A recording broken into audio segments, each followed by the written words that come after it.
దేవుని నామానికి మహిమ కలుగును గాక. సమయం ఇచ్చిన ఆత్మీయ తండ్రి గారికి వందనాలు. కూడి వచ్చిన మీ అందరికీ అభిషిక్త దైవజనులకు వందనాలు.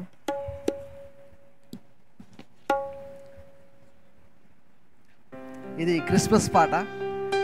అయితే ఈ పాట మా అన్న నరసింహన్న, పాస్టర్ నరసింహన్న వారి యొక్క అత్తగారు సువర్ణమ్మ వారి యొక్క ఊర్లో ఒక మెథడిస్ట్ పాస్టర్ గారు, ఇది యాక్చువల్గా సినిమా సాంగ్, దాని మీద క్రిస్టియన్ సాంగ్ కట్టారన్నమాట. దేవుని స్తోత్రం.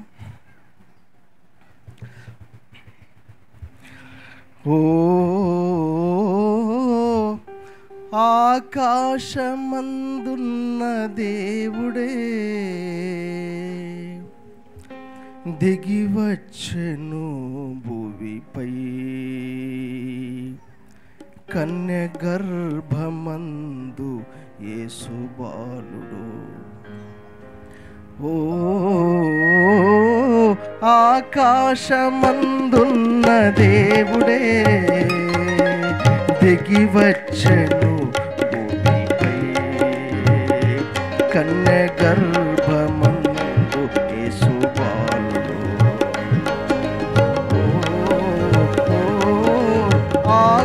ఆకాశమందున్న దేవుడే దిగివచ్చెను భూమిపై, కన్య గర్భమందు యేసు బాలుడు. గొప్ప కార్యములు చేసినవాడు, గొప్ప కార్యములు చేస్తున్నవాడు, గొప్ప కార్యములు చేసినవాడు, గొప్ప కార్యములు చేస్తున్నవాడు, సూర్యుని కంటే వెలుగైనవాడు, చంద్రుని కంటే చల్లని వాడు, సూర్యుని కంటే వెలుగైనవాడు, చంద్రుని కంటే చల్లని వాడు, అతడే మన దేవుడు, కన్య గర్భమందు యేసు బాలుడు. ఓ ఆకాశమందున్న దేవుడే దిగివచ్చెను భూమిపై, కన్య గర్భమందు యేసు బాలుడు.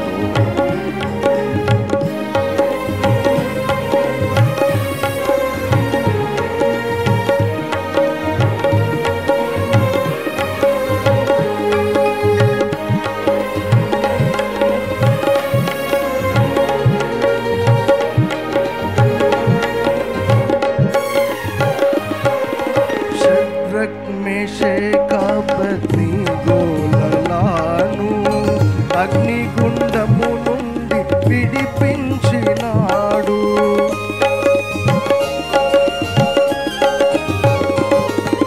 శద్రక్ మేషక్ అబేద్నెగోలను అగ్నిగుండము నుండి విడిపించినాడు. దానియేలు ప్రార్థనను మన్నించినాడు, సింహాల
స్తోత్రం. మరి ఇది సినిమా పాట అని చాలామంది అనుకుంటారేమో, కానీ భక్తికి యోగ్యమైన సంగీతము. పాత పాటలు ఈనాటి క్రైస్తవులు రాసే అనేక మంది పాటల కంటే సంగీతము ఉంది అందులో. అయితే మన ఆత్మీయ తండ్రి కూడా భారతీయ శాస్త్రీయ సంగీతము, అసలైన శుద్ధ భారతీయ శాస్త్రీయ సంగీతంలో ఎన్నో పాటలు రాశారు. కాబట్టి ఇది శాస్త్రీయ సంగీతం ఉన్న పాట కాబట్టి దయచేసి అర్థం చేసుకోండి. దేవుడి మాటలు తెంచుకోండి. Thank you. స్తోత్రం. హల్లెలూయా, హల్లెలూయా. ప్రభునందు ప్రియులారా,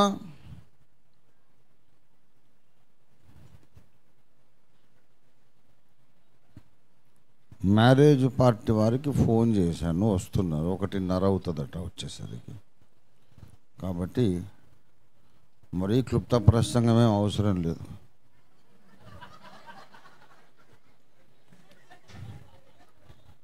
దేవునికి స్తోత్రం. హల్లెలూయా. అంతా మన మంచికే.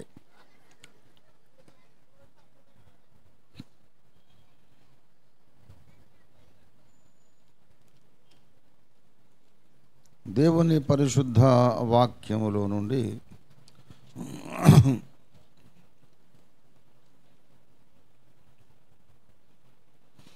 ప్రకటన గ్రంథము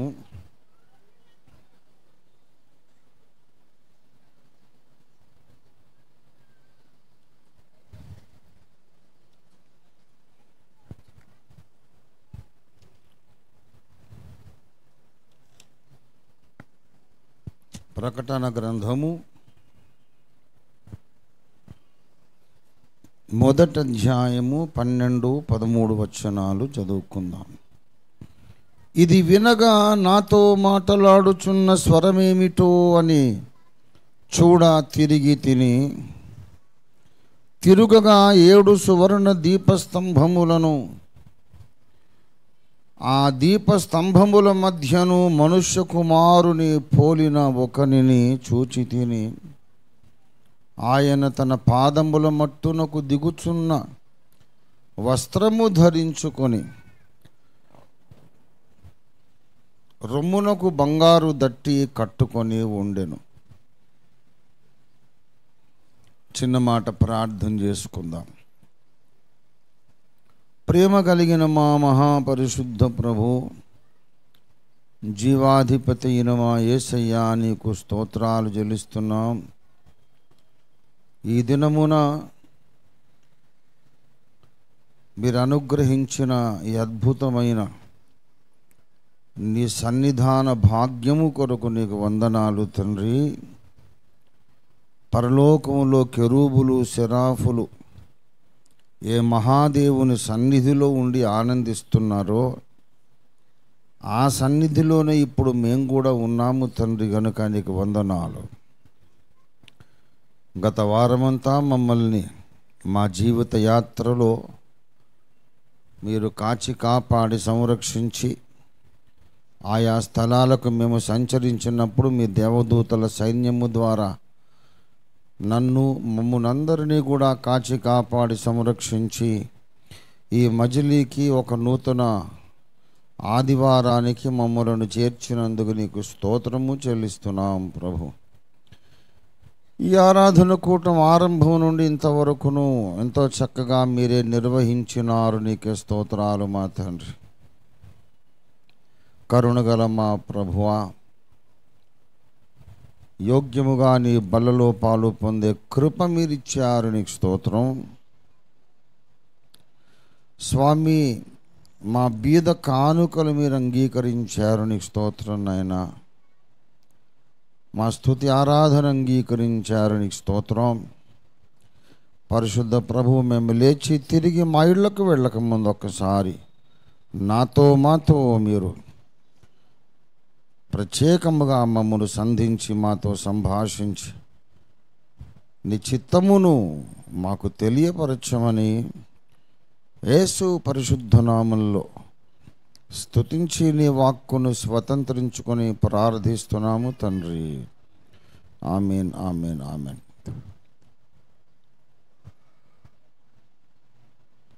ప్రభునందు నాకు అత్యంత ప్రియులారా,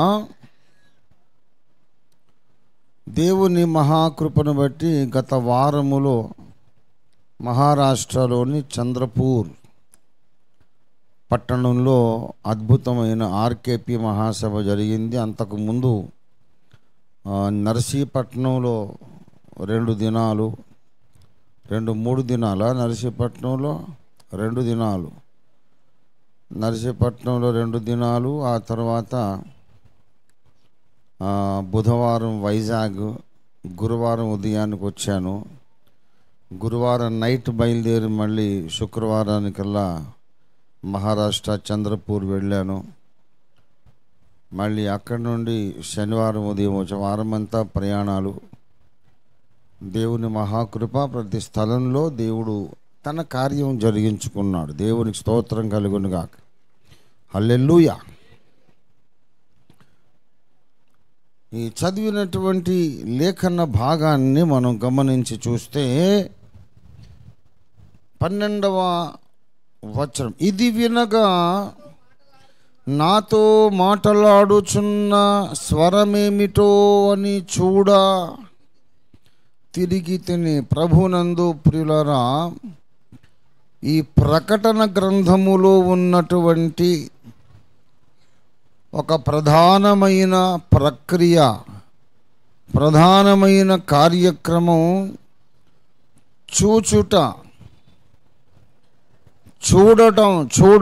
చూడడం. అసలు ప్రకటన గ్రంథము అంటేనే అపోకలిప్స్, ప్రత్యక్షత అని అర్థం. ప్రత్యక్షత అంటే అర్థం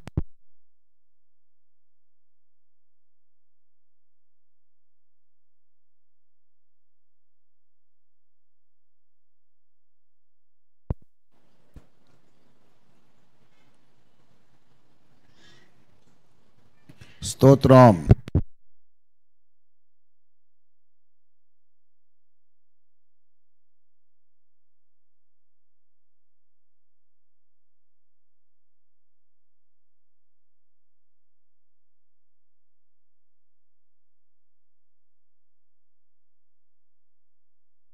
అక్షము అంటే కన్ను, అక్షము అంటే కన్ను.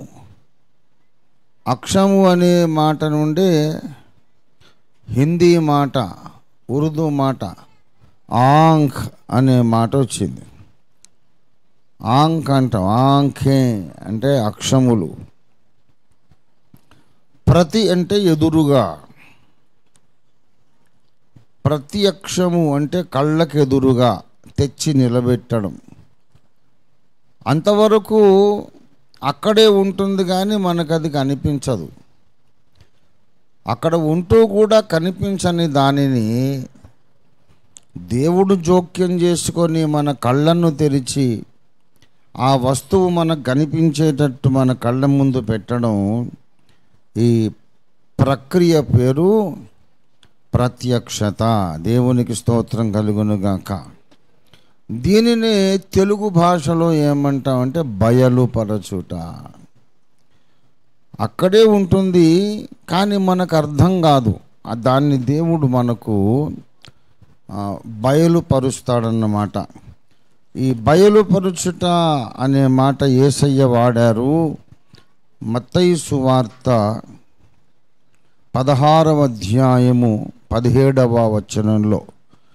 అందుకు యేసు, సీమోను బర్యోనా, నీవు ధన్యుడవు, పరలోకమందున్న నా తండ్రి ఈ సంగతి నీకు బయలుపరచనే గాని నరులు అనగా రక్తమాంసములు నీకు దీనిని బయలుపరచలేదు. దేవుడే బయలుపరచడం, ప్రత్యక్షత. క్రైస్తవ జీవితమంతా కూడా ఈ ప్రత్యక్షతల మీదనే ఆధారపడి ఉన్నది. మొత్తం క్రైస్తవ జీవితమంతా ప్రత్యక్షతల మీద ఆధారపడి ఉంది. ప్రభునందు ప్రియులారా, యేసు ప్రభువారు ఇంకొక సందర్భంలో కూడా ఈ బయలుపరచుట, ప్రత్యక్షపరచుట అనే మాట వాడారు. చూద్దాం. మత్తయి సువార్త 11వ అధ్యాయము 27వ వచనం. సమస్తము నా తండ్రి చేత నాకు అనుగ్రహింపబడి ఉన్నది. తండ్రిగాక ఎవ్వడును కుమారుడెవడో ఎవడికి అర్థం కాదు. తండ్రికొక్కనికే తెలుసు. తండ్రే ఎరుగును తప్ప కుమారుడెవరో తండ్రిగాక ఇంకెవరు ఎరుగరు.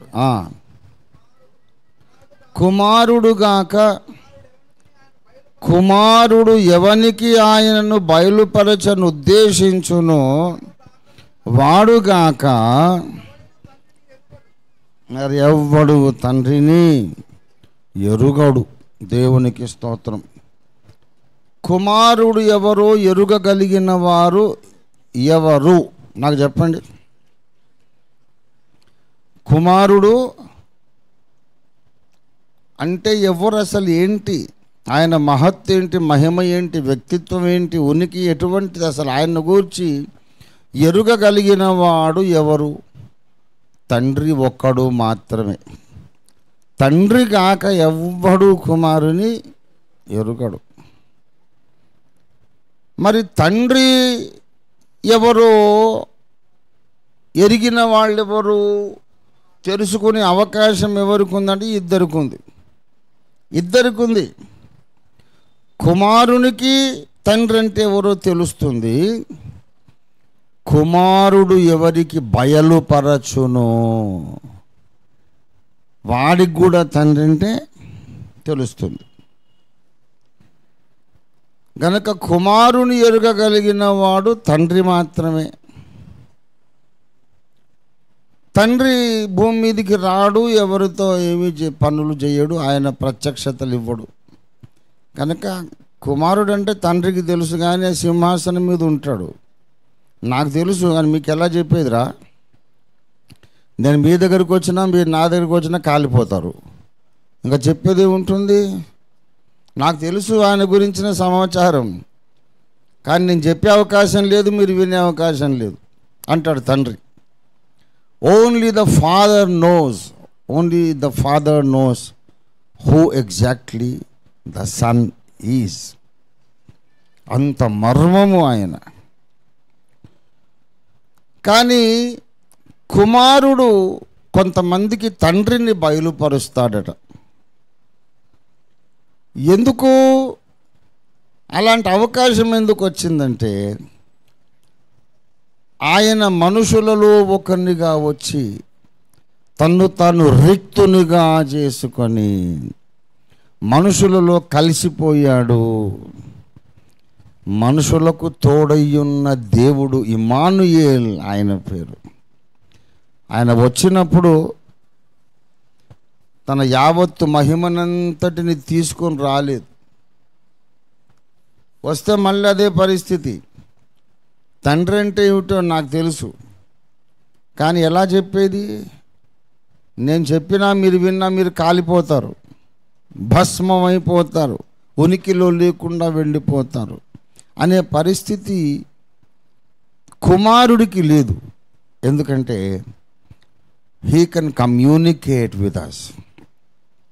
మనతో ఆయన మాట్లాడొచ్చు, మనం ఆయనతో మాట్లాడొచ్చు. ఒక కామన్ ప్లాట్ఫామ్ ఉంది. ఏంటంటే మానవత్వము అనేది ఆయన ధరించుకున్నాడు. దేవునికి స్తోత్రం కలుగును గాక. ఆయన ఆకారం మందు మనుష్యుడిగా కనబడ్డాడు. అంతేకాదు, ఒక పరిశుద్ధ మానవత్వాన్ని ఆయన ధరించుకున్నాడు. ఆదాము హవ్వల నుండి వచ్చిన మానవత్వం కాదు. పాపములో పడిపోక ముందు ఆదాముకు ఎంత పరిశుద్ధ మానవత్వం ఉందో ఆ మానవత్వాన్ని, the perfect humanity before the fall, ఆ మానవత్వాన్ని యేసయ్య ధరించుకున్నాడు. యేసుక్రీస్తు మనిషా దేవుడా అనంటే రెండు. యేసు ప్రభు వారు సగం మనిషి సగం దేవుడు కాదు. ఆయన 100% మనిషి, 100% దేవుడు. దేవునికి స్తోత్రం కలుగును గాక.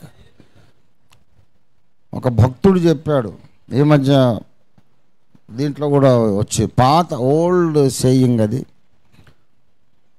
మీడియాలో కూడా ఎవరు దాన్ని పోస్ట్ చేశారు. The death of Jesus Christ proves that he is human. యేసుక్రీస్తు మరణము ఆయన మానవత్వాన్ని నిరూపిస్తుంది. ఆయన పునరుద్ధానం ఆయనలోని దైవత్వాన్ని నిరూపిస్తుంది. దేవునికి స్తోత్రం కలుగును గాక. Resurrection proves that he is God, and his death proves that he is human. Human కాకపోతే చచ్చిపోలేడు. దేవుడు చచ్చిపోతాడా? దేవుడు చచ్చిపోడు, అక్షయుడు. ఆయన మరణము నిరూపిస్తోంది ఆయన మానవుడని. ఆయన తిరిగి లేచుట నిరూపిస్తోంది ఆయన దేవుడని. దేవునికి స్తోత్రం కలుగును గాక. హల్లెలూయా. కనుక ఆయన మనుషులలో దేవుడు, మానవునికి తోడయ్యున్న దేవుడు, మనకు తోడయ్యున్న దేవుడు. ఇమ్మాన్యుయల్ ఆయన పేరు. మరి పరలోకానికి పోయిన తర్వాత కొత్త పోస్ట్ వచ్చింది ఆయనకు. పరలోకానికి వెళ్ళిన తర్వాత ఇంకో పోస్ట్ ఏంటి తెలుసా? దేవునికి తోడయ్యున్న మానవుడు యేసు. భూమి మీద గాడ్ విత్ మెన్. పరలోకంలో పోతే ఆయన మ్యాన్ విత్ గాడ్. దేవునికి స్తోత్రం కలుగును గాక. హల్లెలూయా. అందుకే నేను బలిరే ఎంత మధురము యేసుని నామసుధా, యేసుని నామసుధా నాథుని దివ్య కథ అనే పాట రాశాను. పరమున ధరణిని దేవుడై, పరమున మనుజుడై, ధరణిని దేవుడై, పరమున మనుజుడై, ఇమ్మానుయేల్ ప్రభు మహిమలెన్నో చూపె గదా. ఇమ్మానుయేల్ ప్రభు మహిమలెన్నో చూపె గదా. అదేంటండి? పరలోకానికి వెళ్ళిన తర్వాత దేవుడు కదా, ఇక్కడ మానవుడు కదా అని కొంతమంది అడిగారు, నా పిల్లలే. కాదు కాదు, భూమి మీద ఉంటే మనిషి, పరలోకంలోకి పోతే దేవుడు అయ్యాడని కాదు. మనకు తోడై ఉండే దేవుడిగా ఆయన భూమి మీదకి వచ్చాడు.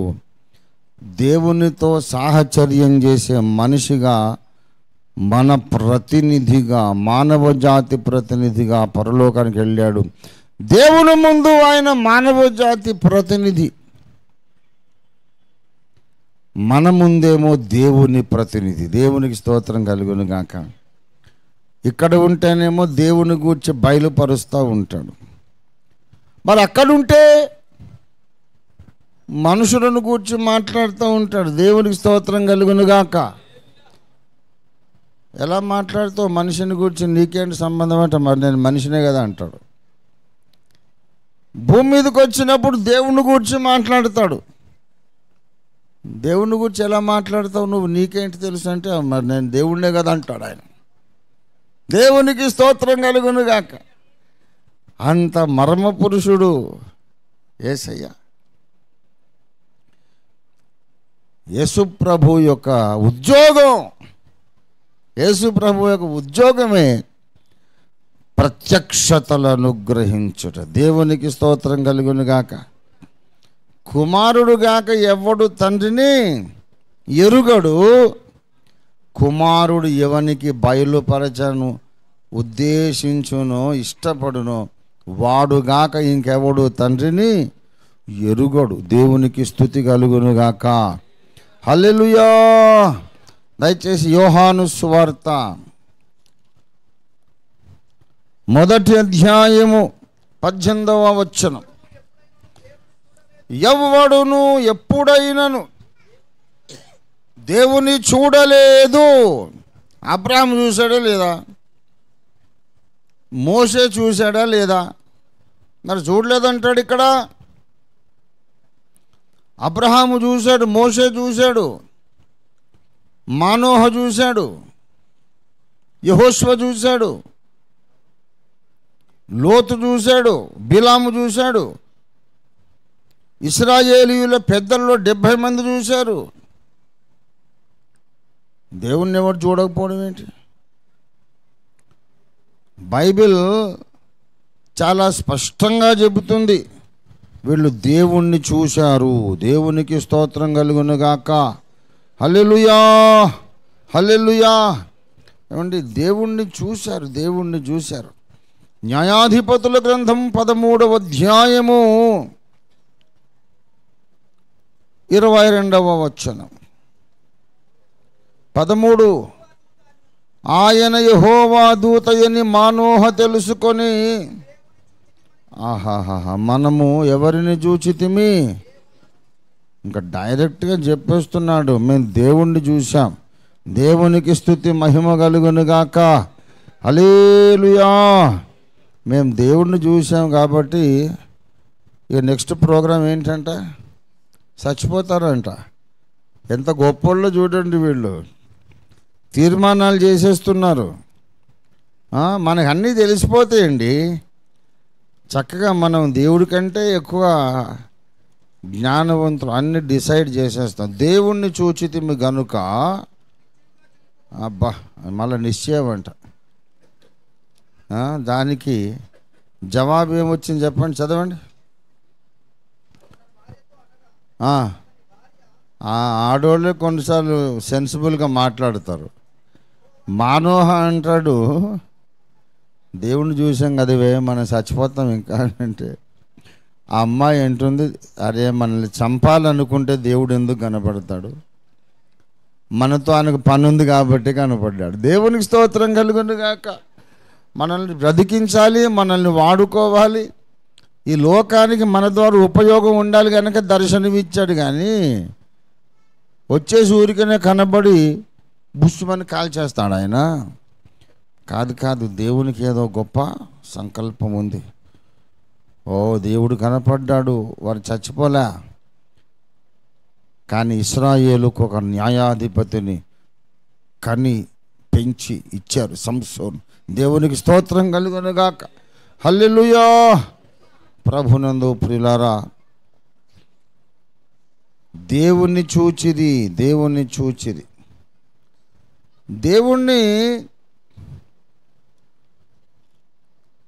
వీళ్ళు ఎలా చూశారు అసలు?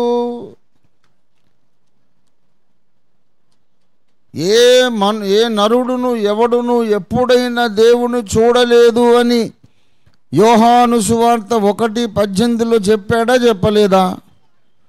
ఎవడు చూడలేదు, కానీ మానోహ ఆయన భార్య చూశారు. అదేంటి?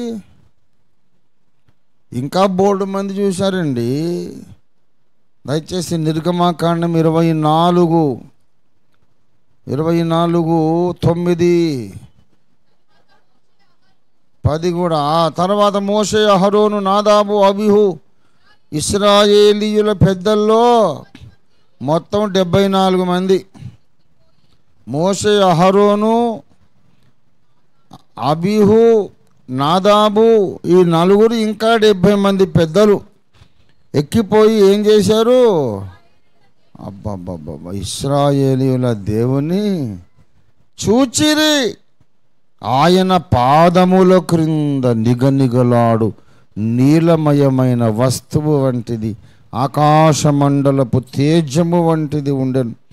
ఆయన ఇశ్రాయేలీయుల ప్రధానులకు, ఇశ్రాయేలీయులలోని ప్రధానులకు ఏ హానియు చేయలేదు. వారు దేవుణ్ణి చూచి అన్నపానములు పుచ్చుకొనిది.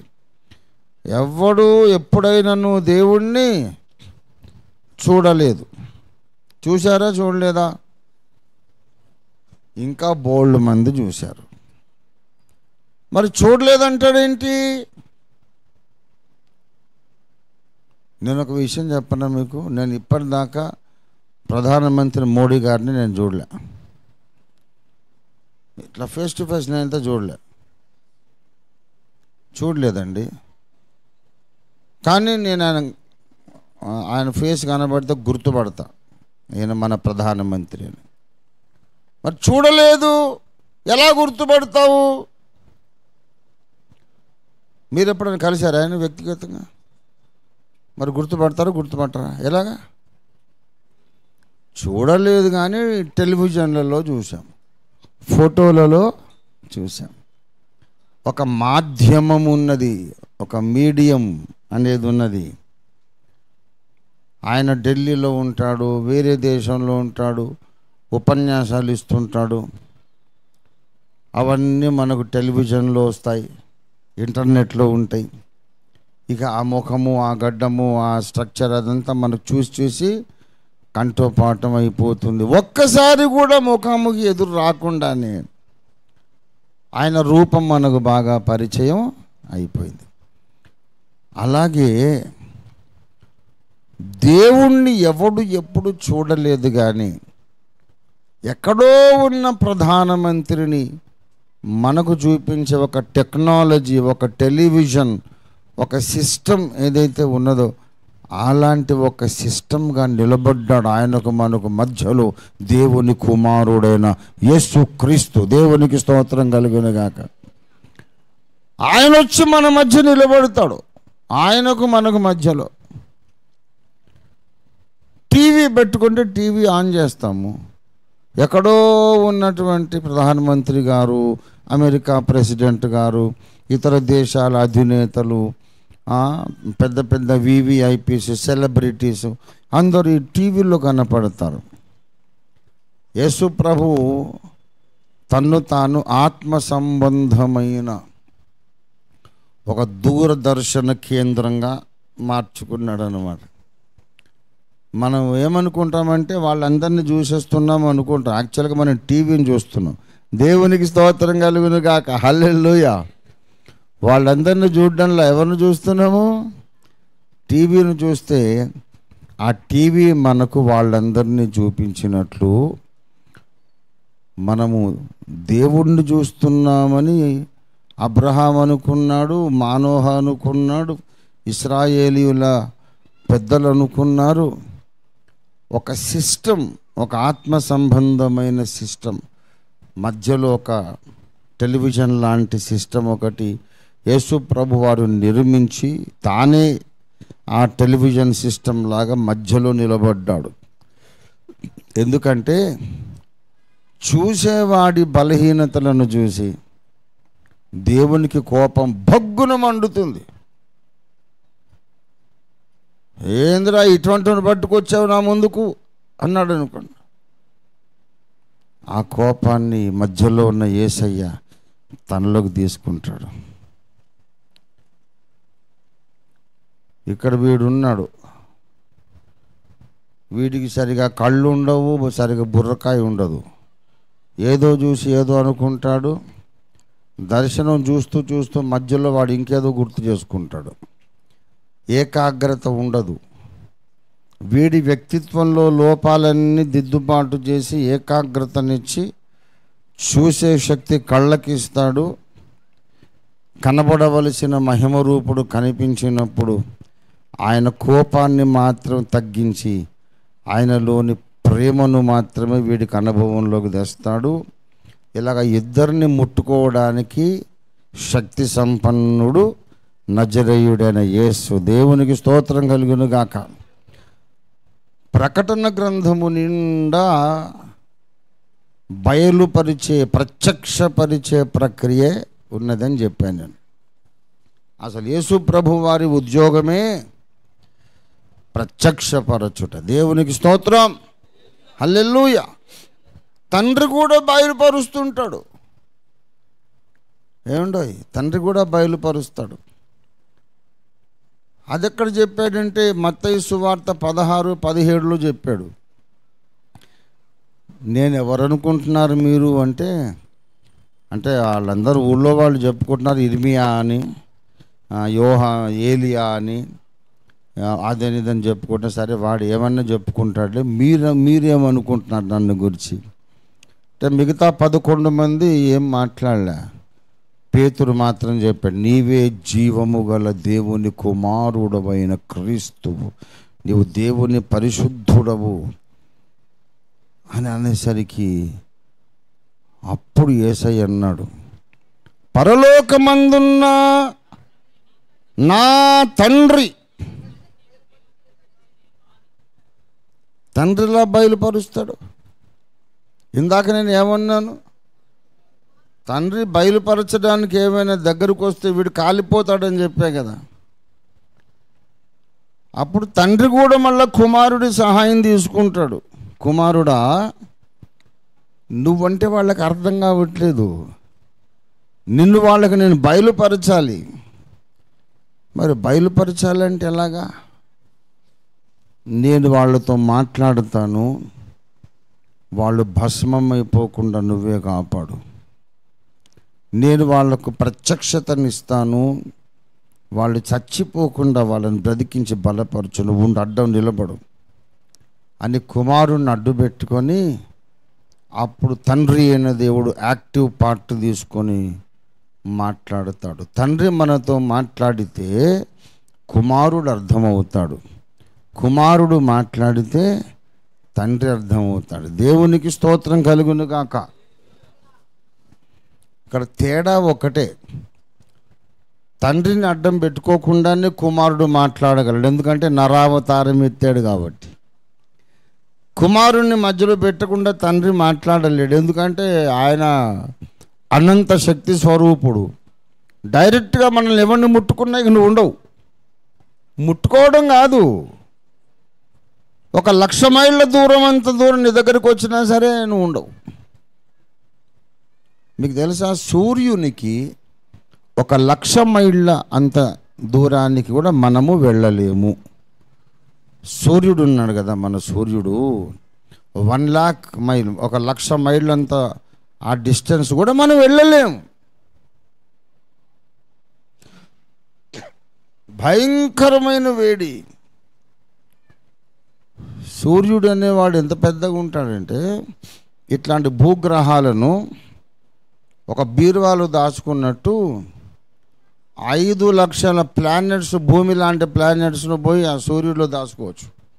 అంత పెద్ద ఏరియా, 5 లక్షల భూగోళములను సూర్యుడి లోపల పెట్టవచ్చు, అటకలో పెట్టినట్టు. అంత పెద్ద నక్షత్రం ఆయన. కాబట్టి 1,00,000 మైళ్ళ దూరాన్ని కూడా మనం పోలేము. వీడంతా అక్కడికి పోయి రికార్డ్ చేశాడ, ఓ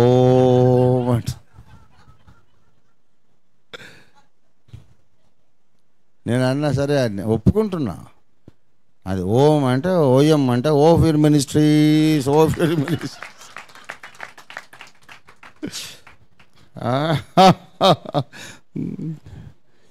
కథలు చెప్తారు వీళ్ళంతా, కథలు చెప్పి బతికేయడం అలవాటు అయిపోయింది. ప్రియులారా, అయితే సూర్యునికి 1,00,000 మైళ్ళ దగ్గరికి వెళ్ళకపోతే ఇట్లాంటి కోట్ల కోట్ల నక్షత్రాలను ఇంకంతకంటే పెద్ద వాటిని చేసిన దేవుని దగ్గరికి ఎలాగెళ్తాం మనము? ఆయనే మన దగ్గరికి వస్తే మనం కాలిపోతాము. కానీ కొన్నిసార్లు వస్తాడు, మనం ఇంకా కాలిపోము. వస్తాడు, మనం ఇంకా చచ్చిపోము. ఎందుకంటే ఆ మహా అనంతమైన శక్తిని తనలోనికి తీసుకుంటూ మనం భరించగలిగినంత లెవెల్లోనే మనకు చూపిస్తూ మధ్యలో ఒక టీవీ సెట్ లాగా యేసయ్య నిలబడతాడు. దేవునికి స్తోత్రం కలుగును గాక. హల్లెలూయా. తండ్రి అయిన దేవుడు ఎవరి దగ్గరికన్నా రావాలి, మాట్లాడాలంటే ఆయనకు జీసస్ క్రైస్ట్ అనే మీడియం కావాలి. యేసయ్య అయితే డైరెక్ట్గా వస్తాడు, ఎందుకంటే మనిషే కాబట్టి. మహిమపరచబడిన మానవుడు, పరలోక దర్బారులో మహిమగల మానవుడని కడబూరలో ఒక ఆర్టికల్ రాశాను. ఎవరన్నా చదివినట్టు గుర్తుందా మీకు? కొత్త పిల్లలు ఉన్నారు, మీకు గుర్తుండదు.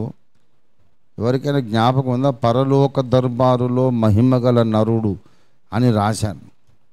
పాతవి వెతుకు లక్ష్మణ్, అది దొరికి తీరుతుంది. The glorified man in the heavenly royal court. ఆ కాన్సెప్టే మళ్ళీ పాటగా రాశానమాట.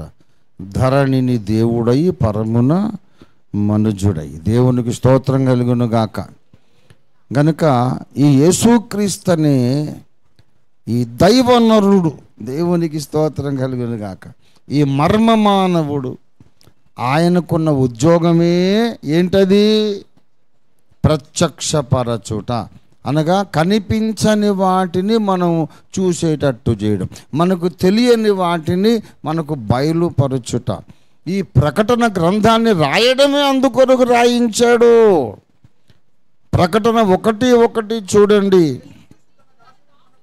యేసుక్రీస్తు తన దాసులకు కనపరుచుటకు దేవుడు ఆయనకు అనుగ్రహించిన మళ్ళా ప్రత్యక్షత. దేవుడేమో ఆయనకు ప్రత్యక్షపరిచాడు, ఆయనేమో మనకు ప్రత్యక్షపరిచాడు. ఆత్మీయ జీవితం అంతా, ఆధ్యాత్మిక జీవితం అంతా కూడా ఈ ప్రత్యక్షపరచుట మీదనే ఆధారపడింది. ప్రియులారా, అసలు మనం రక్షణ పొందాం కదా. ఎలా రక్షణ పొందాం?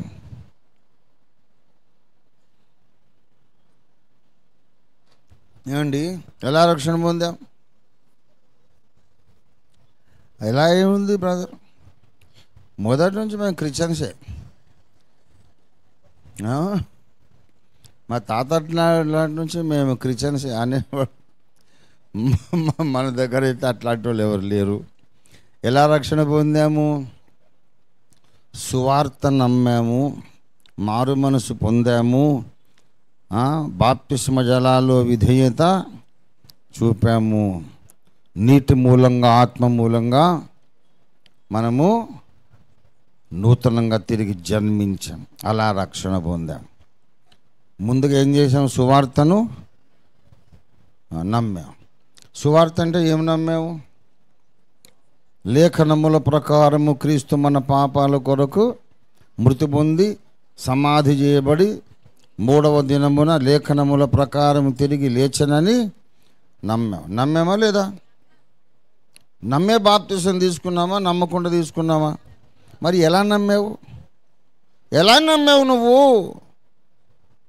2వ కొరింథీ 4:4 ప్రకారం నీ కళ్ళు గుడ్డివి కదా. దేవుని స్వరూపి అయ్యున్న క్రీస్తు మహిమను కనబరుచు సువార్త ప్రకాశం వారికి ప్రకాశింపకుండునట్లు ఈ యుగ సంబంధమైన దేవత అవిశ్వాసులైన వారి మనోనేత్రములకు గుడ్డితనము కలుగజేసను. ఒకప్పుడు ఆ గుడ్డి దర్బార్లో నువ్వు కూడా ఉన్నావు కదా. ఎలా నీకు తెలిసింది? యేసు ప్రభువు నా పాపాల కోసం మరణించాడు, తిరిగి లేచాడు అని నీవు ఎలా గ్రహించావు? నీవు గుడ్డి కళ్ళు కదా నీవి. దేవుడు మన కళ్ళు వెలిగించాడు. గనుక రక్షణ దేంతో ప్రారంభమైందో చెప్పండి? ప్రత్యక్షత వలన, దేవుడు బయలుపరచుట వలన, దేవుడు నీ కళ్ళు తెరుచుట వలన, సాతాను కట్టిన గంతలు దేవుడు తొలగించి నీ మనోనేత్రాలకు దృష్టిని దేవుడిచ్చి అప్పటిదాకా చూడలేకపోయిన సత్యాన్ని చూచున్నట్లు దేవుడు నీకు శక్తినిచ్చుట వలన నీకు రక్షణ కలిగింది. లేకపోతే నీవు ఎంత చదువుకున్నా, ఎంత మేధావివైనా, ఎంత సైంటిస్టువైనా అన్నీ అర్థమవుతాయి, కానీ శిలువ మర్మం అర్థం కాదు. అన్నీ అర్థమవుతాయి కానీ యేసు ఎందుకు రక్షకుడో అర్థం కాదు నీకు. దగ్గరకు వస్తావు, సత్యం దగ్గర దాకా వస్తావు, కానీ ఆ సత్యాన్ని నువ్వు చూడలేవు. ప్రభునందు ప్రియులారా, పెద్ద పెద్ద మేధావులు గొప్ప గొప్ప విషయాలు మాట్లాడతారు, కానీ యేసే రక్షకుడన్న సత్యాన్ని వాళ్ళు గ్రహించలేరు.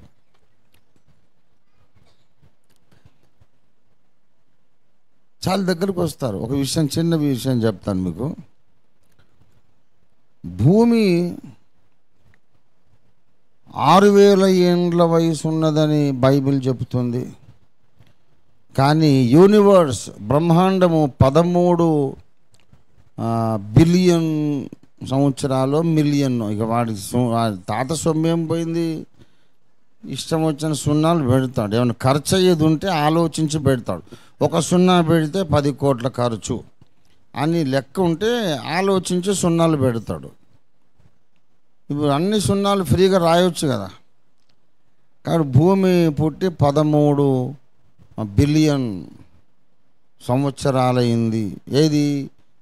బ్రహ్మాండం, విశ్వం అంతా. కానీ భూమి మాత్రం 6000 ఏండ్లే. ఇది ఎలాగా వాస్తవం అవుతుందని మీడియాలో చర్చ. ఎంత బుర్రకాయలు లేని మనుషులంటే, ఇప్పుడు నేను చెప్తున్నా వినండి. భూమి వయస్సు 13 బిలియన్ ఎన్నో సంవత్సరాలని చెప్తున్నారు కదా. ఆ సైంటిస్టులన్నీ అడిగాడు, మరి బ్రహ్మాండం విశ్వమంతా పుట్టి 13 బిలియన్ సంవత్సరాలు అంటున్నారు కదా. ఆ సైంటిస్టులని అడిగండి, మరి భూగ్రహం పుట్టి ఎంతకాలమైంది అంటే 8 మిలియన్ సంవత్సరాలు అని చెప్తారు. అంటే దానికంటే ఇది తక్కువనే కదా. ఇప్పుడు నువ్వు చెప్పిన 13 బిలియన్ సంవత్సరాల క్రితం బ్రహ్మాండం అంతా పుట్టినప్పుడు బ్రహ్మాండంతో పాటు భూమి పుట్టలేదని చెబుతున్నారు. తర్వాత ఒక రోజు ఎప్పుడో యంగెస్ట్ ప్లానెట్ ఎర్త్ అని సైన్సే చెబుతుంది. అదే పోస్టింగ్లో వాళ్ళే చెబుతున్నారు. ఈ నక్షత్ర మండలాలు ఇవన్నీ బ్రహ్మాండం అంతా పుట్టేమో 13 బిలియన్ సంవత్సరాలు, భూమి పుట్టి మాత్రం 8 మిలియన్ సంవత్సరాలు. అంటే అర్థం ఏంటి?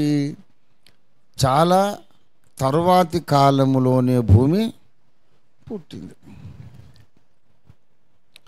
ఆ తర్వాతి కాలము 6000 ఏండ్లు అని బైబిల్ ఎక్కడ చెప్పింది?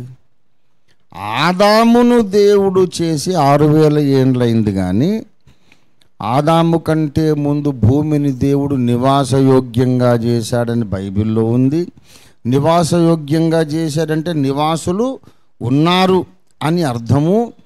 అంతకుముందున్న నివాసులు, అంతకుముందున్న నివాసులు, అంతకుముందున్న నివాసులు, వీటిని యుగములు యుగములు యుగములు అని బైబిల్ చెబుతుంది.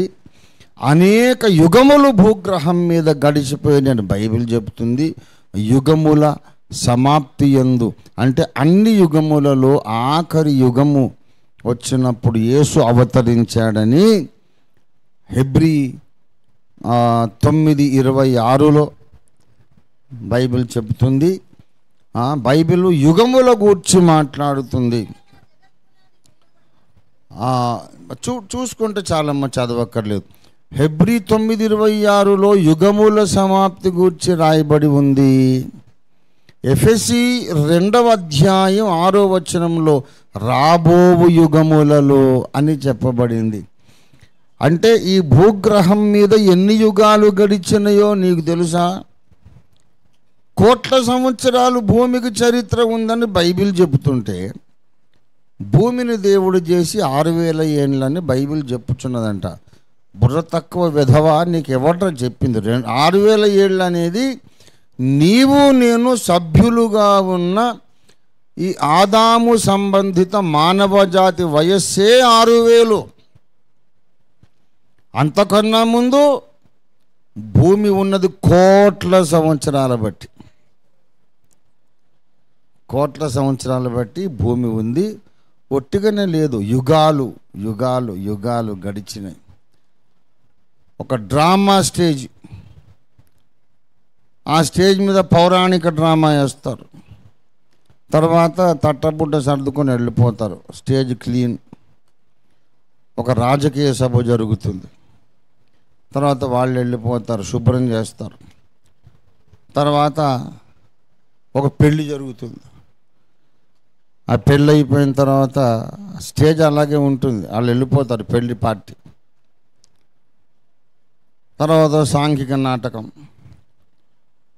ఒక ధర్మ ప్రచారం, ప్రవచనం, ఎన్నో ప్రోగ్రామ్స్ జరుగుతాయి. స్టేజ్ మాత్రం అట్లాగే ఉంటుంది. అలాంటివే యుగాలు. భూమి అనేది ఒక నాటక రంగము. ఈ నాటక రంగము మీద ఒక డ్రామా ప్రదర్శించబడింది, వాళ్ళు ఖాళీ చేసి వెళ్ళిపోయారు, స్టేజ్ అట్లాగే ఉంది. మళ్ళీ ఇంకొక డ్రామా, వాళ్ళు వెళ్ళిపోయారు, స్టేజ్ అట్లాగే ఉంది. ఇలాగా ఎన్నో యుగములలో ఎన్నో నాటకాలు ప్రదర్శింపబడి వెళ్ళిపోయారు. భూమి అనే స్టేజ్ అట్లాగే ఉంది. ఈ భూమి అనే స్టేజ్ మీద ప్రదర్శింపబడుతున్న ఆఖరి డ్రామా ఆదాము కుటుంబ డ్రామా, లాస్ట్ ప్రోగ్రాం. కానీ మళ్ళా కొత్త యుగాలు రాబోతున్నాయి. దేవునికి స్తోత్రం కలుగును గాక. కాబట్టి దగ్గరకు వస్తారు. ఇదంతా చెప్పి కూడా వాళ్ళు ఏం చెప్తారంటే, భూమి మిగతా యూనివర్స్తో పాటు పుట్టలేదు, మిగతా బ్రహ్మాండంతో పాటు పుట్టలేదు. బ్రహ్మాండములోని మిగతా నక్షత్ర మండలాల వయస్సు కంటే భూమి యొక్క వయస్సు తక్కువ అని చెబుతున్నారు. మరి బైబిల్ ఏం చెప్పింది? దేవుడు భూమికి పునాది వేసినప్పుడు ఉదయ నక్షత్రములన్నీ వచ్చి గానము చేశాను. దేవునికి స్తోత్రం, జయధ్వనులు. అంటే ఆ నక్షత్రాలన్నీ భూమి కంటే ముందే ఉన్నాయి. దేవునికి స్తోత్రం కలుగును గాక. ఇటీవలి గ్రహమే భూమి, కానీ మరీ 6000 కాదు, ఇది కోట్లే ఉంది. మిగతా బ్రహ్మాండం అంతా 100 కోట్ల ఏళ్ళైతే ఇది కొన్ని కోట్ల సంవత్సరాల వయసు భూమికి ఉంది. 6000 ఏళ్ళైతే కాదు. ఇది అసలు సంగతి. అయితే దగ్గర దాకా వస్తాడు, కానీ సత్యంలోకి రాడు. వాడు ఆలోచించుకోవాలి కదా, మిగతా బ్రహ్మాండానికంటే భూమికి తక్కువ వయసు ఎందుకుంది? మిగతా బ్రహ్మాండంతో పాటు భూమి ఎందుకు పుట్టలేదు? తర్వాత ఎందుకు పుట్టింది? మిగతా బ్రహ్మాండం అంతా పుట్టిన తర్వాత చాలా కోట్ల ఏళ్ళు అయ్యాక భూమి పుట్టిందని ఈ భూమిని దేవుడు పునాది వేస్తున్నప్పుడు, భూమికి పునాది వేసినప్పుడు ఆ నక్షత్రాలు వచ్చి పాటలు పాడి నేను బైబిల్లో ఎందుకుంది? బైబిల్లో యుగములను గూర్చి ఎందుకు రాయబడింది? ఆది కాండంలో నిరాకారంగా ఉన్నది భూమి అని రాయబడ్డా యెషయా చెప్పే నిరాకారంగా దేవుడు చేయలేదు, నివాసయోగ్యంగా దేవుడు భూమిని చేశాడు. ఎందుకు బుర్ర వెలగదంటే మనోనేత్రాలు గుడ్డివైనందున. వాళ్ళకేమో మనోనేత్రాలు గుడ్డివి కనుక ఎంత ప్రొఫెసర్ అయినా, ఎంత మేధావైనా, ఎంత జ్ఞానైనా అన్ని సబ్జెక్టులు అర్థమవుతాయి, కానీ రక్షకుడు అనే సబ్జెక్టు దగ్గర మాత్రం గుడ్డోడైపోతాడు. బ్లైండ్నెస్లో ఒక స్పెషల్ బ్లైండ్నెస్ ఉంది. అసలు ఏమీ కనిపించని గుడ్డితనం, అసలేం కనపడదు. ఇంకొక రకమైన గుడ్డితనం ఏంటంటే రేచీకట్లు అంటాం. పగటిపూట అసలు ఏమీ కనబడదు. ఇంకో రకమైన గుడ్డితనం కలర్ బ్లైండ్నెస్. కలర్ బ్లైండ్నెస్ ఏంటో తెలుసా మీకు? రైల్వే డ్రైవర్లకు దాదాపు సంవత్సరానికి ఒక్కసారి ఏమో ఈ రైల్వే వాళ్లకు, డ్రైవర్లకు కలర్ బ్లైండ్నెస్ టెస్ట్ పెడతారు. కలర్ బ్లైండ్నెస్ వాళ్ళకి అన్నీ కనపడతాయి. భార్య, కూతురు, కొడుకు, అందరిని, ఫ్రెండ్ అందరిని గుర్తుపడతారు, కానీ రంగులు మాత్రం సరిగ్గా గుర్తుపట్టరు. ఆరెంజ్ ఉంటే చూసి రెడ్ అంటాడు, రెడ్ ఉంటే చూసి బ్లాక్ అంటాడు, బ్లాక్ను చూసి గ్రీన్ అంటాడు, కలర్ బ్లైండ్నెస్ టెస్ట్, అందులో ఫెయిల్ అయితే డ్రైవర్ పోస్ట్ నుంచి తీసేస్తారు. ఎందుకు తెలుసా? ఎక్కడైనా ట్రైన్ ఆపాలంటే గార్డు ఎర్ర జెండా ఊపుతాడు, అది ఆయనకు పచ్చగా కనపడుతూ ఉంటుంది. వెళ్ళి గుద్దేస్తాడు. మీరు కనుక్కోండి, ఎవరైనా రైల్వే ఎంప్లాయీస్ని కనుక్కోండి. మిగతా అన్ని విషయాల్లో కరెక్ట్గా అన్నీ చూస్తాడు. బైబిల్ ఇవ్వండి చదువుతాడు, న్యూస్ పేపర్ చదువుతాడు. కానీ గ్రీన్ చూసి రెడ్ అంటాడు, రెడ్ చూసి గ్రీన్ అంటాడు. ఇదొక రకమైన గ్రుడ్డితనం. అంటే అంధత్వము కూడా ఒకే రకమైనది కాదు, అనేక రకములు. అలాగే ఆధ్యాత్మిక అంధత్వంలో కూడా ఒక ప్రత్యేకమైనటువంటి గుడ్డితనము లేక ఒక సమస్య ఉంది. అదేంటంటే అన్నీ చూడగలవు, రక్షకుడినైతే చూడలేవు. యేసు ఎందుకు రక్షకుడో అర్థం కాదు. ఈ మధ్య అంటారు ఒక మాట వినండి, సత్యం దగ్గరకు వస్తారు కానీ సత్యంలోకి రారు. ఎప్పుడో ఆదాము తప్పు చేస్తే మనం ఎందుకు పాపులం రా? ఏమైనా అర్థం ఉందా? మీ ఊర్లో సుబ్బారావు మర్డర్ చేస్తే వెంకట్రావుని ఉరిదీస్తారా? ఎవరు తప్పు చేస్తే వాడిని ఉరిదీయాలి, కానీ సుబ్బారావు మర్డర్ చేస్తే వెంకట్రావుని ఎందుకు ఉరిదీస్తారు? వాడెవడో ఆదాము తప్పు చేశాడట, మనం ఎందుకు పాపులము? క్రైస్తవులకు ఏమైనా అసలు బుద్ధి ఉందా అని మాట్లాడతారు. ఇప్పుడు చావా సినిమాలో షిర్కే వంశస్థులు, షిర్కే అనే వంశస్థులు సంభాజీ మహారాజును ఔరంగజేబుకు అప్పగించారని సినిమా తీసినందుకు వాళ్ళను ఊర్లోంచి వెళ్ళగొడుతున్నారు. మీ పేరు చివరన షిర్కే అని ఉన్నదా? అయితే మీ పిల్లలు స్కూల్లో చదవద్దు. మీ పేరు చివరన షిర్కే అని ఉన్నదా? అయితే మీరు మా దగ్గర ఉద్యోగం చేయొద్దు. మీకు మా కాలనీలో ఇల్లు అద్దెకి ఇవ్వం, వెళ్ళిపోండి. వాళ్ళను భయంకరంగా అసహించుకుంటారు. ఎందుకంటే ఆ రక్తమేరా మీది, సంభాజీ మహారాజుకు ద్రోహము చేసిన రక్తము మీది. మీరు చదువుకోవద్దు, మా బ్యాంకులో మీరు అకౌంట్లు ఉండొద్దు, మీరు మా ఊళ్ళో దుకాణాలు పెట్టొద్దు, మా కాలేజీలో చదువుకోవద్దు. అరే మేమేం తప్పు చేసాము? వాళ్ళు అట్లా చేసింది కూడా అది కరెక్ట్ కాదు, వాస్తవం కాదని వీళ్ళు మొత్తుకుంటే ఎవరు వినడం లేదు. ఊరు చివరన పేరు చివరన వాడు ఏదన్నా పేరు ఉండని షిర్కే అని ఉంటే చాలు అని వెలివేస్తున్నారు. వాళ్ళు ఈ సినిమా వాళ్ళ మీద 100 కోట్లకు పరువు నష్టం దావా వేశారు. వేస్తే అప్పుడు దర్శకుడు వచ్చి చేతులు జోడించి, అవును నేను కొన్ని కల్పిత కథల మీద కల్పితాలతోనే సినిమా తీశాను, బాగా సినిమా ఆడాలని అబద్ధాలే సినిమా తీశాను, క్షమించండి అంటే క్షమించండి అంటే మా మీదకి వచ్చిన ఈ ముద్ర పోతుందా? క్షమాపణలు కాదు, ఏం కాదు, 100 కోట్లు కట్టాల్సిందే అని ఇప్పుడు కోర్టులో కేసు నడుస్తుంది. నేను చెప్తున్నాను, సంభాజీ మహారాజు చచ్చిపోయి 100 సంవత్సరాలు అయినాక ఆ ఇంటి పేరు మోసినందుకు వీళ్ళని ఇంత అసహించుకుంటున్నారు కదా, మరి ఆదాము పిల్లలు కూడా దేవుని ముందు అట్లే ఉన్నారో ఎందుకు అనుకో నువ్వు?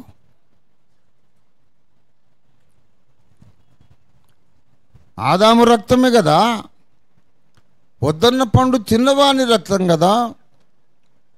వీళ్ళందరూ దేవుడు వద్దన్న పనులే చేస్తుంటారని నీకు ఎందుకు అనిపించట్లేదు? మరి అక్కడనేమో వేరే మాట మాట్లాడతాడు, వాడి రక్తమే సార్, వీళ్ళందరూ అటువంటి వాళ్ళే అట. మరి ఆదాము రక్తమే బాబు, వీళ్ళందరూ ఆదాము లాంటి వాళ్ళే అంటేనే ఇది కాదంటాడు. అంటే సత్యమునకు చాలా దగ్గరికి వచ్చి సత్యంలోకి మాత్రం రారు.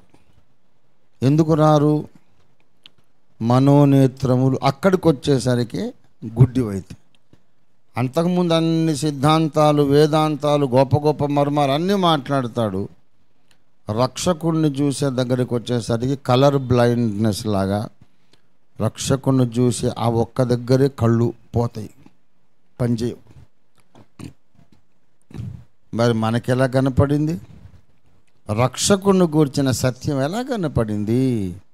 వాళ్ళందరికంటే మేధావులమని కాదు, రక్షకుణ్ణి మనం ముందు పెట్టి తండ్రి అయిన దేవుడు మన కళ్ళు తెరిచాడు. దేవునికి స్తోత్రం కలుగును గాక. అప్పుడు దేవుని స్వరూపి అయ్యున్న క్రీస్తు మహిమను కనబరిచే సువార్త ప్రకాశం మన మీద ప్రకాశించింది. అప్పుడు సువార్త అర్థమైంది, మనం నమ్మాము, రక్షణ పొందాము. కనుక మన రక్షణ దేంతో ప్రారంభమైంది? మన మనోనేత్రాలను దేవుడు వెలిగించుట ద్వారా, అనగా సింపుల్ లాంగ్వేజ్లో ప్రత్యక్షత వలన, ప్రత్యక్షత వలన లేక బయలుపరచుట వలన మన రక్షణ మొదలైంది. ఆ తర్వాత కూడా రక్షణ జీవితంలో ప్రతి అడుగు ప్రత్యక్షత వలననే మనం ముందుకేస్తాం. నువ్వు ఒక అడుగు ముందుకు వేసావంటే నీకు కొత్త సంగతి బయలుపడింది, అంతే. దేవునికి స్తోత్రం కలుగును గాక. చాలామందికి పరిశుద్ధాత్మ అభిషేకం అవసరము అని సంగతి అర్థం కాదు. రక్షణ ఉంది కదా చాలదా, మాకు పరిశుద్ధాత్మ ఎందుకు అంటారు. అంటే వీడు మళ్ళీ ఇంకొక రకం గుడ్డోడు, వీడు ఇంకో రకం అంధుడు. ముఖం మీద కళ్ళు చూడలేకపోయినా అనేక మంది అంధులు పరిశుద్ధాత్మాభిషిక్తులు ఉన్నారు. దేవునికి స్తోత్రం కలుగును గాక.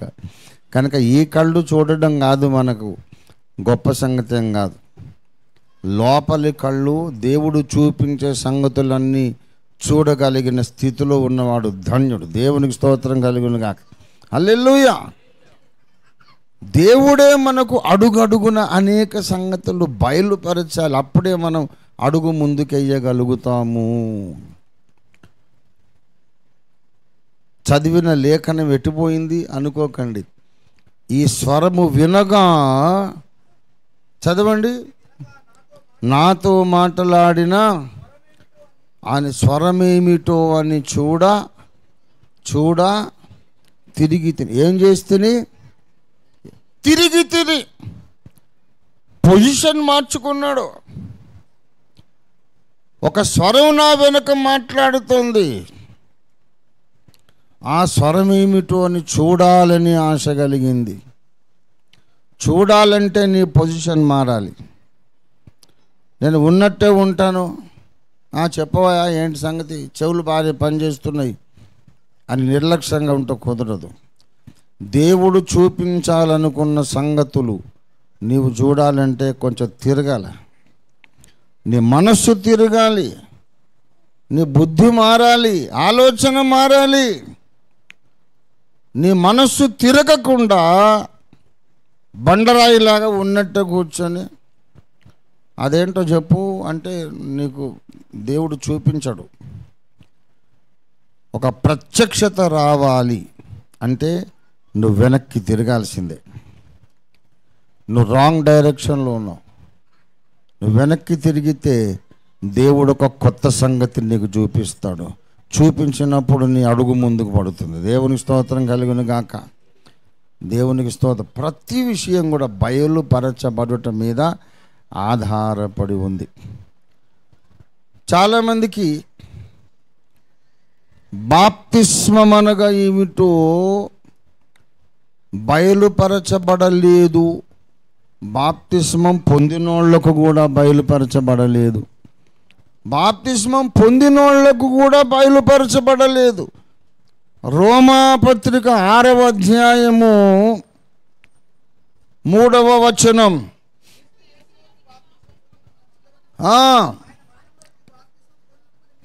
క్రీస్తు యేసులోనికి బాప్తిస్మం పొందిన మనమందరము ఆయన మరణములోనికి బాప్తిస్మము పొందితిమని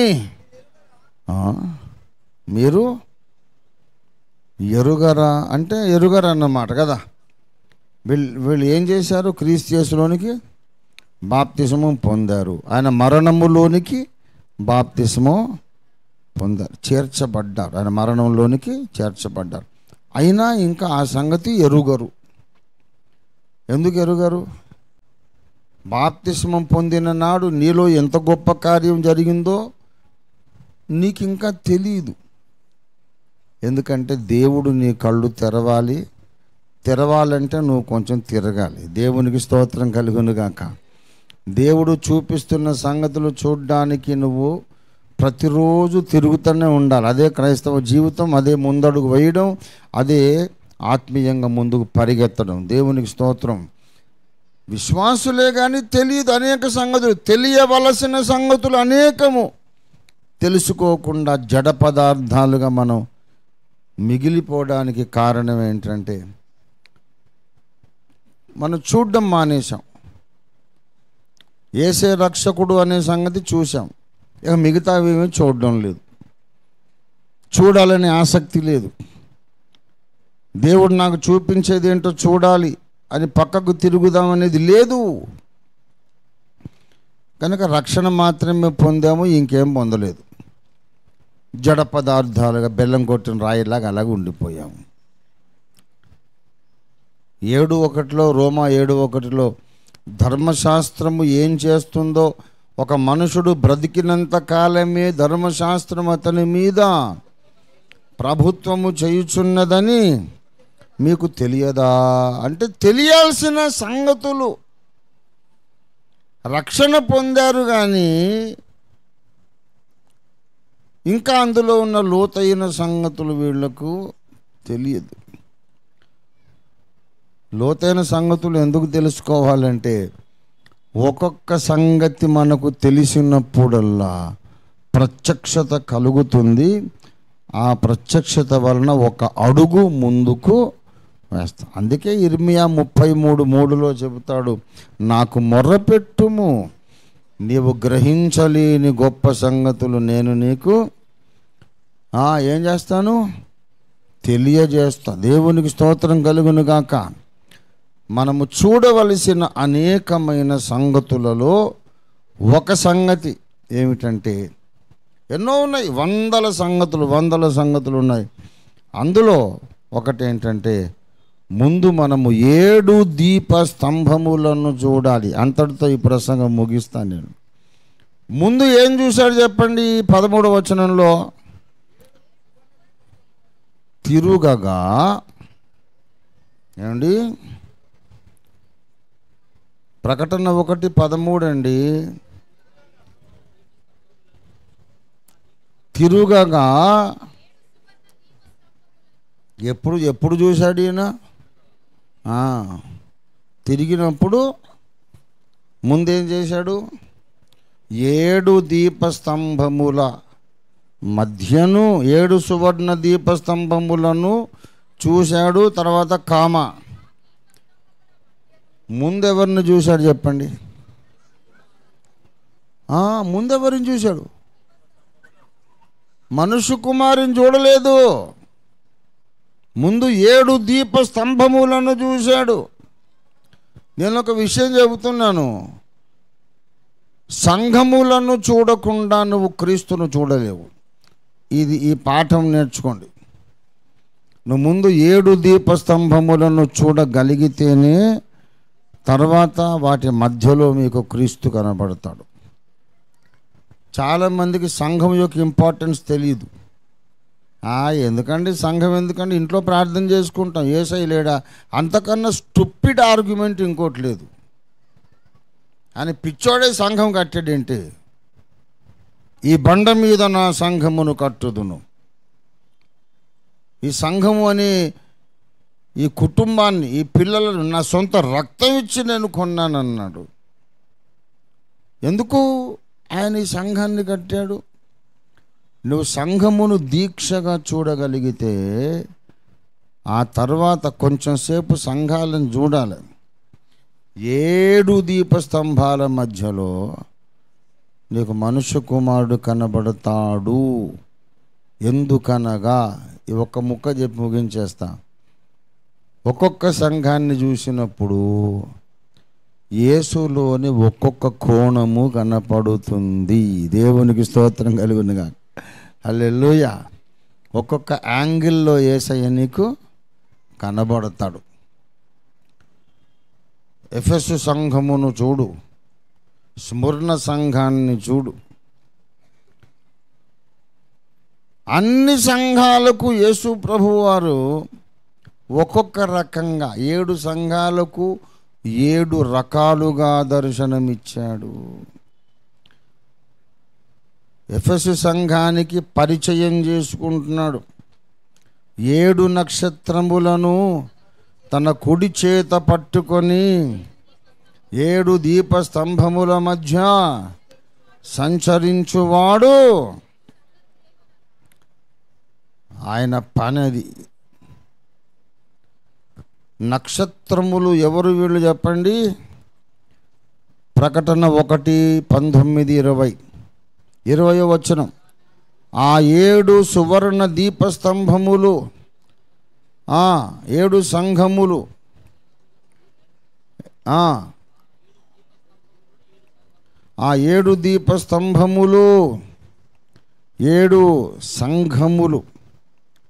ఎవరు వీళ్ళు అనంటే 19, నీవు నా కుడి చేతిలో చూసిన ఆ 7 నక్షత్రములను గూర్చిన మర్మము, సువర్ణ దీప స్తంభములను గూర్చిన సంగతి రాయము. ఆ నక్షత్రాలు 7 సంఘములకు దూతలు. నక్షత్రాలు అంటే ఏమిటి? 7 సంఘములకు దూతలు. ఆ 7 సంఘములకు దూతలను కుడి చేతిలో పట్టుకున్నాడు. 7 సంఘములకు దూతలను యేసయ్య ఎక్కడ పట్టుకున్నాడు? కుడి చేతిలో పట్టుకున్నాడు. పట్టుకొని 7 దీపస్తంభాల మధ్య సంచారము చేస్తూ ఉన్నాడు. అనగా సంఘములను సంస్కరించడానికి, దిద్దుబాటు చేయడానికి ఆయన నియమించి అభిషేకించి పంపిన ప్రవక్తలందరూ ఆయన కుడి చేతిలో ఉన్నారు. వాళ్ళను చేతిలో పట్టుకొని ఆయన సంఘాల మధ్య సంచారం చేస్తున్నాడు. దైవజనులు, అభిషిక్తులు, సంఘ స్థాపకులందరినీ తన కుడి చేతుల్లో పట్టుకొని సంచారం చేస్తున్నవాడిగా యేసు కనబడుతున్నాడు. ఎందుకలాగా? ఎఫెసు సంఘానికి ఇలాగ ఎందుకు ఆయన బయలుపరుచుకుంటున్నాడంటే, ఎఫెసు సంఘములో ఒక్క లోపమున్నది.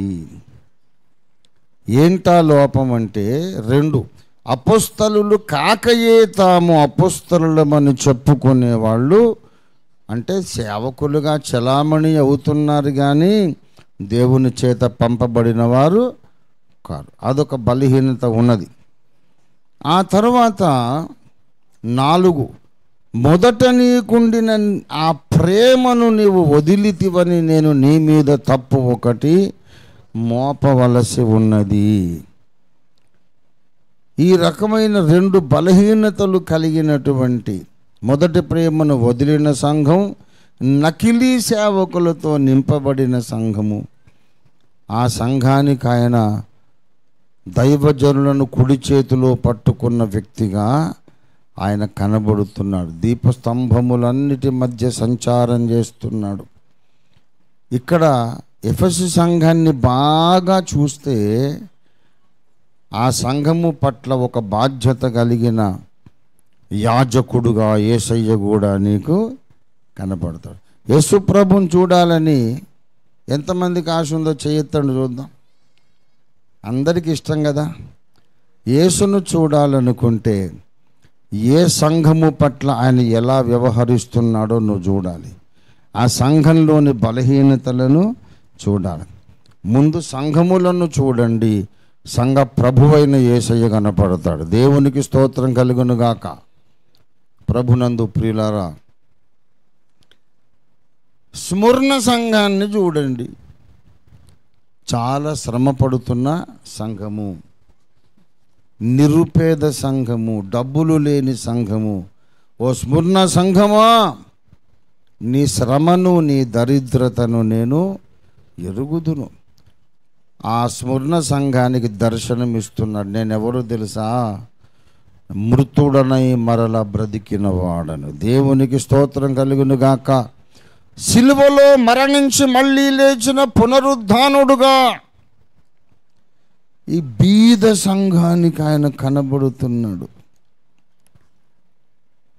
ఆయన నువ్వు తెలుసుకోవాలంటే ఈ స్మరణ అనుభవంలోకి ముందు రావాలి. స్మరణ సంఘం ఎటువంటిది అంటే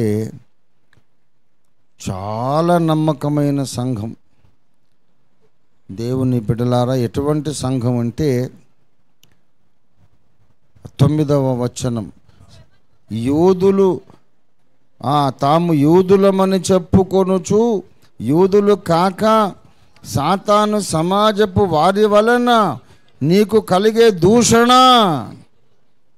నేను ఎరుగుదును. నకిలీ క్రైస్తవుల చేత దూషించబడుతున్న సంఘం. ఇంకొక లక్షణం ఉంది, ప్రాణాపాయము పొంచి ఉన్నదట. 10వ వచనంలో మరణము వరకు నమ్మకముగా ఉండుము అంటే ఫుట్నోట్లో ఏమనుంది? ప్రాణాపాయం వచ్చినను నమ్మకంగా ఉండు. శ్రమపడుచున్న సంఘము, దూషించబడుతున్న సంఘము, విమర్శించబడుతున్న సంఘం, ప్రాణాపాయము పొంచి ఉన్న సంఘం. ఆమెకు దర్శనం ఇస్తున్నాడు, మృతుడై మరలా బ్రతికిన వాడు. అంటే నీకున్న కష్టాలన్నీ కూడా ఒక లెక్కలోనివి కాదు. మరణమునే గెలిచి లేచిన నన్ను చూసి ధైర్యం తెచ్చుకో. నువ్వు ధైర్యంగా ఉండు, నమ్మకంగా ఉండు. ఎవడైనా వచ్చి నీ పీకకు కత్తి పెట్టినా సరే ధైర్యంగా ఉండు. నేను చచ్చిపోయి లేచిన వాడిని అని దర్శనం ఇస్తున్నాడు. కానీ ఎఫెసు సంఘానికి అలా కనపడలా. మృతుడై మరలా బ్రతికిన వాడను అని ఎందుకు చెప్పుకోలేదు? ఎందుకు చెప్పుకోలేదంటే వాళ్ళకి కావలసింది అది కాదు. వాళ్ళకి కావలసింది ఏంటంటే, నా చేతిలో 7 నక్షత్రాలు ఉన్నాయి చూడండి, ఇది మీరు చూడగలిగితే అన్ని తరములలోని అభిషిక్త దైవజనులు ప్రవక్తలందరూ నా కుడి చేతిలో ఉన్నారనే సంగతిను తెలుసుకుంటే ఈ దొంగ అపొస్తలులను నీవు జయించగలుగుతావు. జయించగలిగిన నాడు మొదటి ప్రేమ నీలో మళ్ళీ పుడుతుంది. దేవుని స్తోత్రం కలుగును గాక. ఇంత ఓపెన్ హార్ట్ సర్జరీ ఆయన చేస్తాడన్నమాట. ప్రత్యక్షతతోనే మన రక్షణ ప్రారంభమైంది. ప్రత్యక్షత కలిగినప్పుడే మనం పరిశుద్ధాత్మను పొందాము. ప్రత్యక్షత కలిగినప్పుడే మనం పరిశుద్ధులం కాగలుగుతాము. ప్రత్యక్షత కలిగితేనే మన బలహీనతలను మనము జయించగలుగుతాం. ప్రత్యక్షత కలిగితేనే మనము పరిశుద్ధులము కాగలుగుతాము, నీతి మెట్లు ఎక్కగలుగుతాము. ప్రత్యక్షత కలిగితేనే రెండవ రాకడ కొరకు సిద్ధము కాగలుగుతాము. అంటే ప్రతిదినము మన కళ్ళు తెరవబడతానే ఉండాలి. ఆయన మాట్లాడుతాడు, నువ్వున్న పొజిషన్ నుండి కొంచెం మార్చుకొని ఎక్కడి నుంచి స్వరం వచ్చిందని తిరగాలి. తిరిగినప్పుడు ముందు సంఘమును చూపిస్తాడు, తర్వాత సంఘ ప్రభువును చూపిస్తాడు. దేవునికి స్తోత్రం కలుగును గాక. జ్ఞాపకం పెట్టుకోండి, యేసయ్య అంటే ఇష్టం ఉన్నవాళ్ళు సంఘమును నిర్లక్ష్యం చేయొద్దు. యేసు నాకు కావాలి అనుకున్నవారు సంఘ సహవాసాన్ని నిర్లక్ష్యం చేయొద్దు. సంఘాన్ని వదిలేసి, సహవాసాన్ని వదిలేసి, దైవజనులను వదిలేసి నేను ఏకాంతంగా మునీశ్వరుణ్ణి హిమాలయాల్లో చెట్టుకు వెళ్ళాడబడతానంటే నువ్వేం సాధించలేవు. క్రైస్తవ విశ్వాసము ధర్మం అది కాదు. ఊరు వదిలేసి, కుటుంబాన్ని వదిలేసి, సంఘాన్ని వదిలేసి, భక్తజన సమాజాన్ని వదిలేసి ఒంటరిగా పోయి ఎక్కడో తపస్సు చేసే మతం అన్నది కాదు. మనది సంఘ శరీరములో ఒక భాగముగా ఉండి సాధన చేయాల్సినటువంటి మార్గం. దేవునికి స్తోత్రం కలుగును గాక. కనుక ప్రతి దినము మనం మోకరించి ప్రార్థన చేయాలి. ఏమని ప్రార్థన చేయాలి? ఈ దినము దేవా నాకేం బయలుపరుస్తావో బయలుపరచు. ఈరోజు మరలా నా కన్నులు తెరువు, ఇంకొకసారి నాతో మాట్లాడు, నీ చిత్తాన్ని నాకు తెలియపరచు అని ప్రతిదినము మనం ప్రార్థన చేస్తూనే ఉండాలి. దీనికి అంతము లేదు. ఈ ప్రసంగం ఇంతే కొనసాగుతూ ఉంటుంది. ఎన్నో సంగతులు ఆయన మనకు ప్రత్యక్షపరుస్తూనే ఉంటాడన్నమాట. నువ్వు నడవడం అంటే అర్థం ఏంటి? ఒక స్థలము నుండి ఒక స్థలానికి వెళ్ళడం కాదు. దేవుడు నీకొక నూతన సత్యాన్ని బయలుపరచగానే నీవు ఇంకా ఉన్నతమైన కొండ మీద నువ్వు ఉంటావు, నువ్వు గమనిస్తావు. దేవునికి స్తోత్రం కలుగును గాక. కనుక దేవుడు మనకు అటువంటి ఆధ్యాత్మిక ప్రత్యక్షత యాత్ర నేర్పించునుగాక. అనుదినము అనుక్షణం మనతో మాట్లాడుతున్న స్వరాన్ని చూడడానికి మనం తిరుగుదాం. భక్తజన సమాజము మధ్యలో క్రీస్తును దర్శించుకొని మనం సంపూర్ణ సిద్ధి పొందుదాం. దేవుడు మనకు సహాయం చేయనుగాక. ప్రార్థన చేసుకుందాం. ప్రార్థన. అందరూ కళ్ళు మూసుకొని 2 చేతులెత్తి ప్రార్థన చేద్దాం. ప్రభువా, నిన్ను చూచుట నాకు నేర్పించు. 7 దీపస్తంభములకు వెలుపల కాదు, 7 సంఘములకు మధ్యలో నిన్ను చూచుట నాకు నేర్పించు. నీ చుట్టూ పరివేష్టించి ఉన్నటువంటి భక్త సమాజమును చూచుటకు నాకు నేర్పించు. నువ్వు వాడుకుంటున్న నీ చేతిలోని 7 నక్షత్రాలను చూచుట నాకు నేర్పించు. అభిషిక్త దైవజనులకు దూరంగా నీకు యేసయ్య దొరకడు. ఆయన రక్తం ఇచ్చి సంపాదించిన సంఘానికి వేరుగా యేసయ్య నీకు దొరకడు. యేసుక్రీస్తు ప్రత్యక్షత నీకు కావాలంటే 7 దీపస్తంభాలు నీకు అవసరం, 7 నక్షత్రాలు నీకు అవసరం. నీ స్థితిని బట్టి నీతో ఆయన మాట్లాడతాడు. కానీ సంఘ సరిహద్దులను దాటి నువ్వెక్కడో ఉంటే నీకు దేవుని ప్రత్యక్షత దొరకదు. యోహాను, నేను కావాలా నీకు? నన్ను చూస్తావా? ఇదిగో 7 దీపస్తంభాలను చూడమంటున్నాడు. దేవా, నాకు ప్రత్యక్షతలతో నిండిన జీవితాన్ని దయచేయమని మనం ప్రార్థన చేద్దాం. హల్లెలూయా, హల్లెలూయా, హల్లెలూయా, హల్లెలూయా. ప్రేమ కలిగిన మా మహాపరిశుద్ధ తండ్రి, నీ వాక్యమును మాలో ఫలింపజేయండి.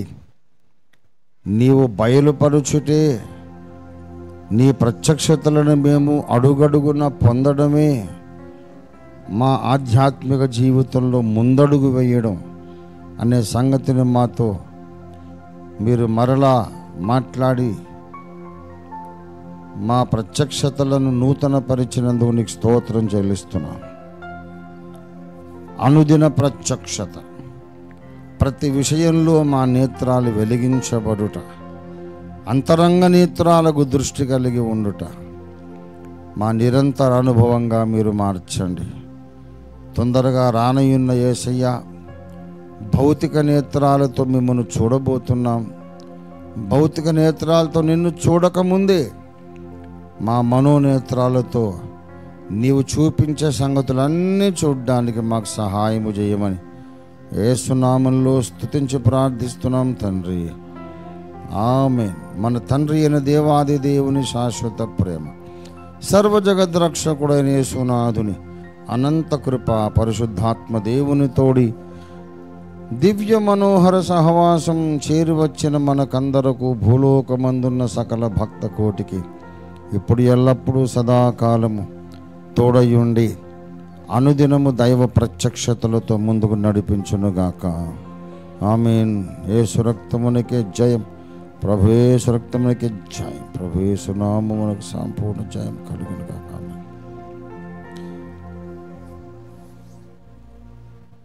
లింక్ కట్ చేయండి దయచేసి.